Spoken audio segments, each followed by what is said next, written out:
well. Who else is and another then when guy? we say adapt, it's not like you got to follow a sound, which I don't believe Jim Jones did in this. Like he still got he his in own his bag. sound. But it's how do I still reach the audience that I want to and drag them and get them to believe in what I'm doing? He resonates with somebody from 25 to 45, bro. Yeah.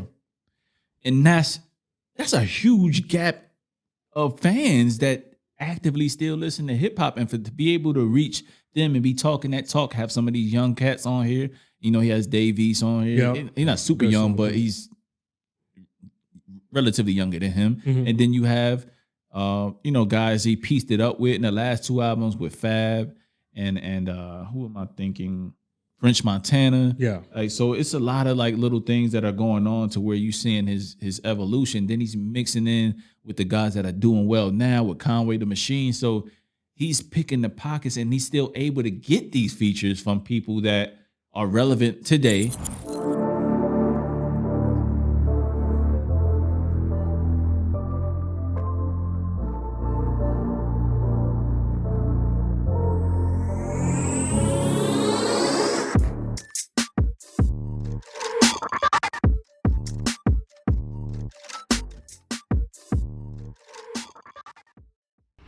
All right, man. Time to get into this music guy, like Harry Fraud. Man. Like, yeah, man. I think they finally kicking it off. Well, if he did it, Jim Jones is like the Set one the that's tone again. Yeah. Set the tone again, man. Coming with it, man. So this was with another Harry Fraud production.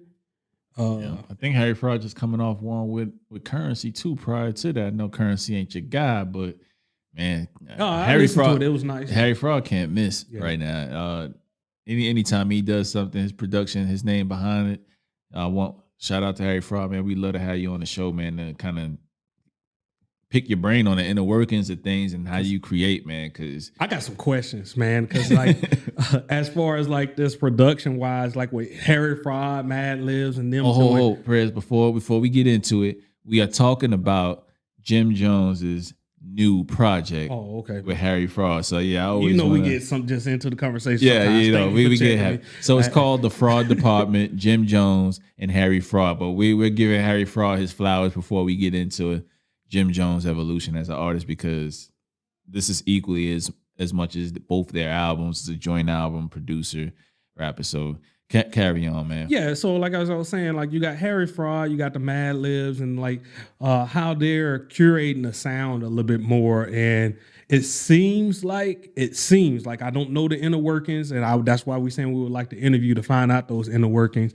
They're doing things differently, like than we're used to seeing in the industry with these hot producers and stuff like this, where I use the Neptunes. I'm gonna use them again. The Neptunes as an example. When they came on board and they got into their sound dominated every genre. Like when it was talking about when it was going into the pop market, when it was going more into R&B. Like they loaned out and they was getting. If you had the money, you can get a Neptunes beat and you can be a part of that sound.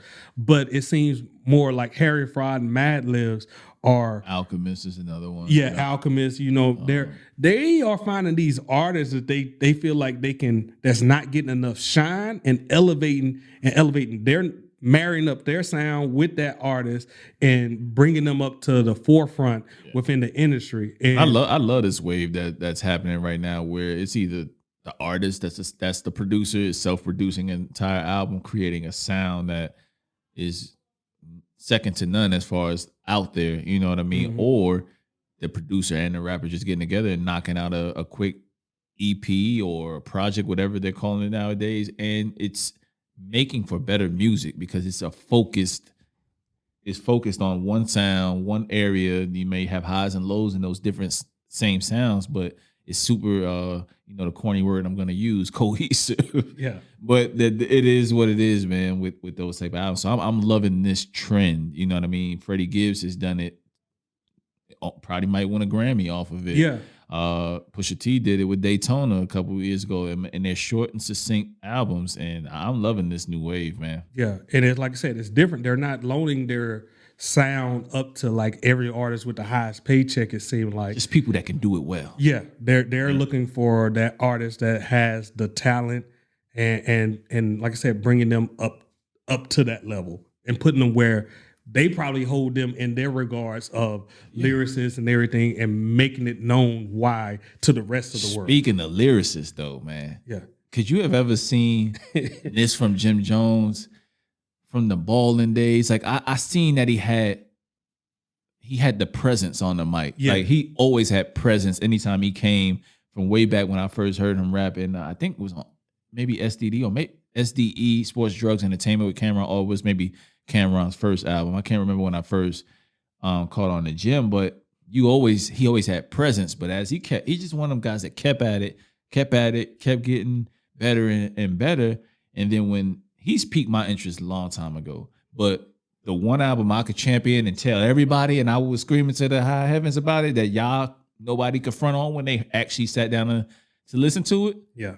Was El Capo. Yeah. Like I was, go listen, like, cause it was, to me, it was one of his most flawless projects. Yeah. But then he comes back with this, and the first track on this joint, man. I remember when you actually told me about this El Capo album, because like you saying, like he done improved and slowly improved, but I done liked some of Jim Jones' songs, but I done fell out with majority of his work and ain't really like again, once again, this is no disrespect to the artist, whatever. This is talking about the elevation and growth and the fact that how you can win somebody over. Yeah, how you can even keep at it. Even if it's not down a lane, your talent can override and drag the person in. And so that's where it's coming from. It's like where you was championing El Capo and you like, hey, come on, Prez, you gotta listen to this. And I was just like, and I put it off for a couple more days, but I was in a situation where I had nothing but time. So I eventually got to it and listened at it.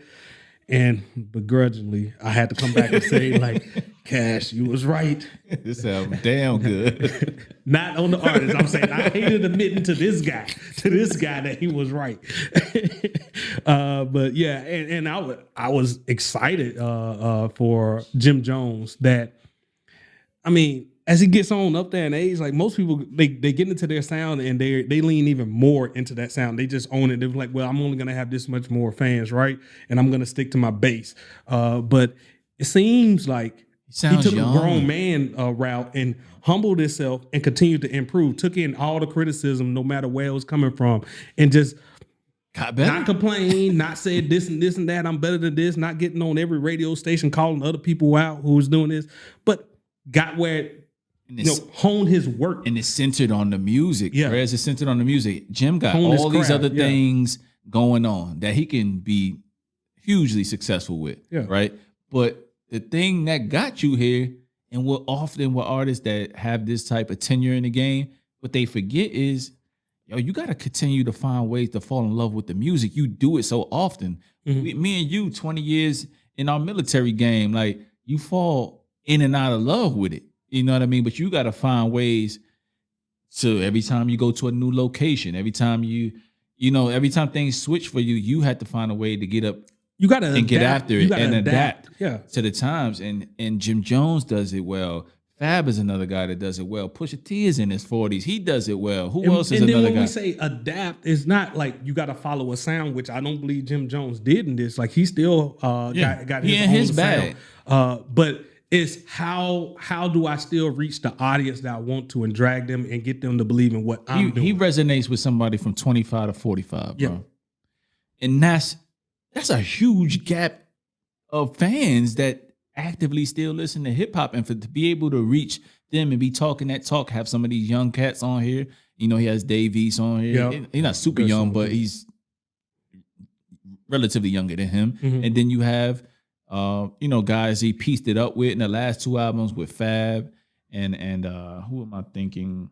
French Montana. Yeah. Like, so it's a lot of like little things that are going on to where you seeing his evolution. Then he's mixing in with the guys that are doing well now with Conway the Machine. So he's picking the pockets and he's still able to get these features from people that are relevant today, younger guys. And then he's speaking grown man shit at the end of the day. He got the People, Laps Around the Sun, where he may be talking some drug talk, and then he may be talking some real talk, and then it's just like a good mixture of everything, man.